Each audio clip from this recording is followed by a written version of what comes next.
Parkinson వ్యాధితో బాధపడుతున్న ఇద్దరికి డీప్ బ్రెయిన్ స్టిమ్యులేషన్ శస్త్రచికిత్స హైదరాబాద్ హైటెక్ సిటీ యశోద హాస్పిటల్లో విజయవంతంగా నిర్వహించామని senior neurologist doctor Rukmini Mrudula Kandadi తెలిపారు.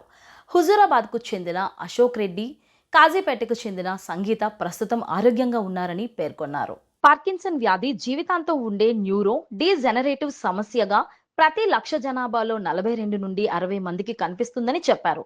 ప్రారంభంలో మందులతో ఉపశమనం లభించినా తర్వాత ప్రభావం తగ్గుతుందని వివరించారు. యుఎస్ ఎఫ్డిఏ, డిసిజిఐ ఆమోదం పొందిన సమర్థవంతమైన చికిత్సా విధానం డిబిఎస్ అని, ఈ ప్రక్రియ మెదడులో ఎలక్ట్రోడ్లు అమర్చి ఛాతీలో పరికరం ద్వారా నియంత్రిస్తారని తెలిపారు. యశోద హాస్పిటల్స్ 4 కేంద్రాల్లో సూపర్ స్పెషాలిటీ వైద్య సేవలు అందిస్తున్నట్లు వెల్లడించారు. సంతోష్ కుమార్ శర్మ, నేను యశోద హాస్పిటల్ హైటెక్ సిటీలో డిప్యూటీ జనరల్ మేనేజర్గా పనిచేస్తున్నాను. ఇవాళ మీ అందరినీ ఇక్కడికి విచ్చేయమని మేము రిక్వెస్ట్ చేశాము. మాతో పాటు డాక్టర్ రుక్మిణి మృదులా గారు ఉన్నారు. డాక్టర్ రుక్మిణి మృదులా గారు మా న్యూరో సెంటర్లో సీనియర్ న్యూరాలజిస్ట్గా పనిచేస్తున్నారు.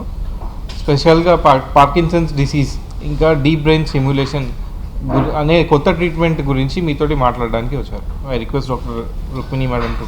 నేను సీనియర్ న్యూరాలజిస్ట్. ఆల్మోస్ట్ 2008లో నాది కంప్లీట్ అయింది డిఎం న్యూరాలజీ. అప్పటి నుంచి 16 years నుంచి ఎక్స్పీరియన్స్ ఉంది. సో ఈ పార్కిన్సన్స్ మాది we have a research centre called as Parkinson's disease and movement disorder research centre Yashoda hitech సిటీలో ఉంది ఇప్పుడు. దాంట్లో డాక్టర్ రూపం బోర్గోహెన్ గారు అనే మా సీనియర్ కొలీగ్, నేను, doctor Shruti, neuro surgeon doctor Rajesh and ఇంకా మిగతా వాళ్ళు డాక్టర్ వివిఎస్ఆర్కే ప్రసాద్ గారు అండ్ కొందరు వేరే డాక్టర్స్, మొత్తం ఒక team only movement disorders patients గురించే చూసుకుంటున్నాం. సో న్యూరాలజీలో ఈ మూమెంట్ డిజార్డర్స్ అన్నది కొంచెం అంటే కదలికలు ఎక్కువ తక్కువ ఉండే వాళ్ళకి ఇబ్బంది రావడం, కదలికలు ఎక్కువ తక్కువ ఉండి ఇబ్బంది రావడానికి మూమెంట్ డిజార్డర్స్ అంటాం. సో దాంట్లో చాలా కామన్ అన్నది పార్కిన్సన్ డిజీజ్. పార్కిన్సన్ డిజీజ్లో ఏమవుతుందంటే కొంచెం మూమెంట్స్ తగ్గుతాయి. నార్మల్గా ఉన్న మూమెంట్స్ స్పీడ్ కానీ అమౌంట్ ఆఫ్ యాంప్లిట్యూడ్ రెండు తగ్గుతాయి. వాళ్ళకి దాంతోపాటు వణుకు రావచ్చు. వణుకు అనేది మామూలుగా కూర్చున్నప్పుడు వణుకు రావచ్చు. దాంతోపాటు వాళ్ళకి వేరే వేరే ప్రాబ్లమ్స్ స్టార్ట్ అవుతాయి. మాట్లాడడంలో తేడా రావడము, హ్యాండ్ రైటింగ్ చేంజ్ అవ్వడము, స్లో అయిపోవడము, కొంచెం వంగిపోవడము, ఇవి కాకుండా నిద్రలో కలలు రావడం, కలవరింతలు రావడము, యూరిన్ కొంచెం అర్జెంట్గా అవ్వడము, కాన్స్టిపేషన్ ఉండడం, స్మెల్ రావడం, ఇవన్నీ కాన్స్టలేషన్ ఆఫ్ సిమ్టమ్స్ పార్కిన్సన్ డిజీజ్లో వస్తాయి. అందరికీ అన్ని సిమ్టమ్స్ రావు, బట్ చాలామందికి మోస్ట్ ఆఫ్ ద సిమ్టమ్స్ వస్తాయి. సో ఈ పార్కిన్సన్ డిజీజ్ అన్నది బ్రెయిన్లో నరాలు క్షీణించిపోవడం వల్ల స్టార్ట్ అవుతుంది. ఈ నరం ఎందుకు క్షీణించిపోతుందంటే ఒక ప్రోటీన్ ఆల్ఫా సిన్యూక్లిన్ అని మన నరాల్లో, బ్రెయిన్లో ఉన్న నరంలో ఎక్కువ అయ్యి ఆ నరం డ్యామేజ్ అవుతుంది. అన్ఫార్చునేట్లీ ప్రస్తుతం మనకి వరల్డ్ వైడ్ ఎక్కడ కూడా ఈ ప్రోటీన్ని తగ్గించడానికి కానీ ఆ ప్రోటీన్ని తీయడానికి కానీ మనకి ట్రీట్మెంట్ లేదు. బట్ ఈ నరాలు క్షీణించిపోవడం వల్ల డోపమైన్ అనే పదార్థం తగ్గుతుంది. ఆ డోపమైన్ రిప్లేస్మెంటే మెయిన్ ట్రీట్మెంట్ ఆప్షన్స్ ఉంటాయి. సో ఈ డోపమైన్ రిప్లేస్మెంట్ మెడిసిన్స్తో ఇస్తూనే ఉండొచ్చు. లైక్ ఈ డోపమైన్ రిప్లేస్మెంట్కి సిండోపా, టిడోమెట్ ప్లస్, ఎల్సిడి అని కొన్ని మందులు ఉంటాయి which increases the dopamine level in the brain. Levodopa, carbidopa అని కాంబినేషన్. అలానే డోపమైన్ లాగా ఉన్న కొన్ని మందులు ఉన్నాయి. ప్రామిపెక్సోల్, రొపినెరోల్, రోటిగోటిన్, ఇవన్నీ ఓరల్ టాబ్లెట్స్ కింద వాడచ్చు.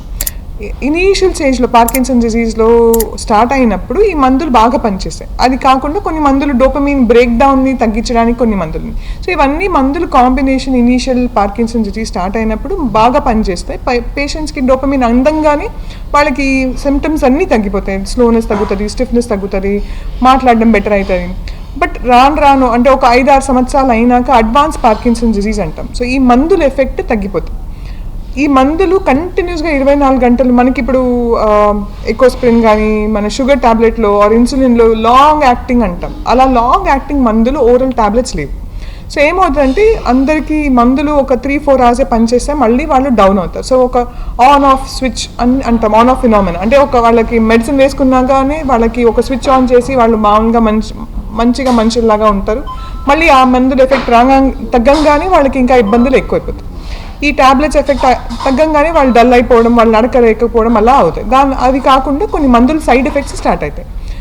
కొంచెం ఈ ఎక్స్ట్రా మూమెంట్స్ డిస్కైనీజియాస్ అంటాం. కొంచెం డోస్ పెరిగే కొద్దీ వాళ్ళకి కొంచెం మూమెంట్స్ కాకుండా ఎక్కువ మూమెంట్స్ రావచ్చు. ఇటు కదిలిపోవడం అట్లా రావచ్చు. సో ఒకవైపు ఏమో వణుకుంటుంది ఫస్ట్ ఇనీషియల్గా వాళ్ళకి మందులు లేకపోయినప్పుడు, మందులు వేసుకున్నాక డిస్కైనీజియాస్ రావచ్చు.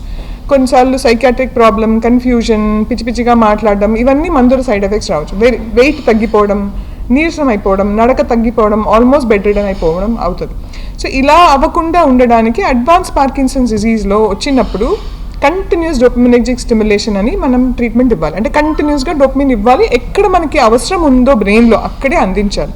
సో ఈ డోపమిన్ మనం టాబ్లెట్తో ఇవ్వకుండా ఎలక్ట్రికల్ స్టిమ్యులేషన్తో ఇవ్వచ్చు. So we call that as brain pacemaker. ఒక వైర్ పాస్ చేసి మనకి ఎక్కడ డోపమిన్ పనిచేస్తుందో ఆ ఏరియాలో వైర్ పెట్టి దానిలో electrical stimulation brain pacemaker బయట ఒక బయట అంటే కింద చర్మం కింద ఒక పేస్ మేకర్ పెట్టి దాన్ని కంటిన్యూస్గా ఎలక్ట్రికల్ స్టిమ్యులేషన్ అందిస్తుంది. సో 24/7 ఆ ఎలక్ట్రికల్ స్టిమ్యులేషన్ నడుస్తూనే ఉంటుంది. సో ఆ బ్రెయిన్ పేస్ మేకర్ పనిచేస్తుంటుంది కాబట్టి వాళ్ళకి డే అంతా వాళ్ళకి ఇబ్బంది లేకుండా మనం ట్రీట్మెంట్ ఇవ్వచ్చు.